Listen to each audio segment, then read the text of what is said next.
সুখী হতে হলে মানুষের জীবনে ভালোবাসা এক অপরিহার্য উপাদান।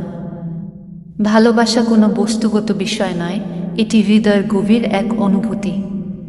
এটি দায়িত্ব, বিশ্বাস, যত্ন এবং আন্তরিকতার সমন্বয়ে গড়ে ওঠে। ভালোবাসা এমন এক শক্তি যা জীবনের প্রতিটি ক্ষেত্রে প্রশান্তি এবং আনন্দ বয়ে আনে। নারীর জীবনে একজন দায়িত্বশীল পুরুষের উপস্থিতি তাকে মানসিকভাবে সুরক্ষিত ও প্রশান্ত রাখে। একইভাবে একজন পুরুষের জীবনে একজন বিশ্বাসী নারীর উপস্থিতি তাকে আত্মবিশ্বাসী ও দৃঢ় করে তোলে। এ সম্পর্কের মূলে থাকে একে অপরের প্রতি যত্ন এবং সম্মান। একজন নারী যখন ছায়ার মতো পুরুষের পাশে থাকে, তাকে মানসিকভাবে উৎসাহিত করে, তখন পুরুষটির হৃদয় সতেজ হয়ে ওঠে। কাজের প্রতি তার উদ্যম বেড়ে যায়। অন্যদিকে একজন পুরুষ যখন নিজের ঘাম ঝরিয়ে নারীর জন্য জীবন নির্বাহের ব্যবস্থা করে, তাকে সুরক্ষিত রাখে, তখন নারীর মনেও প্রশান্তি নেমে আসে। এ ভালোবাসা কেবল দেহ নয়, বরং মন ও আত্মাকে এক অন্যরকম শান্তি দেয়। সুখ মানে শুধু ভোগবিলাস নয়।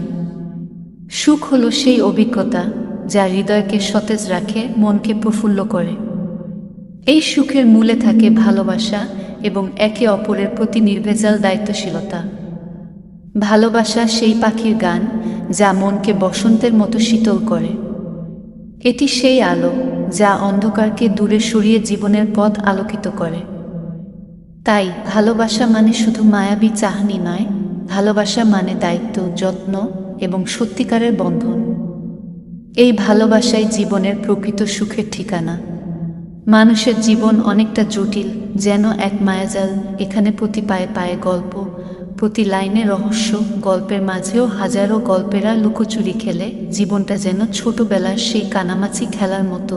কেউ চোখে কাপড় বেঁধে ছেড়ে দেয় জীবনের গলিতে, কখনো চোরাবালিতে তলিয়ে যায়, কখনো কাটা বিছানো পথ, আবার কখনো সরল সোজা পথ।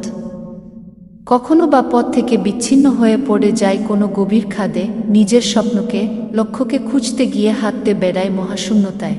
কেউ হয়তো ছুঁয়ে ফেলি স্বপ্নের চূড়া, কেউ চোরাবালিতে ডুবে যায়, কেউ বা হারিয়ে যায় সময়ের।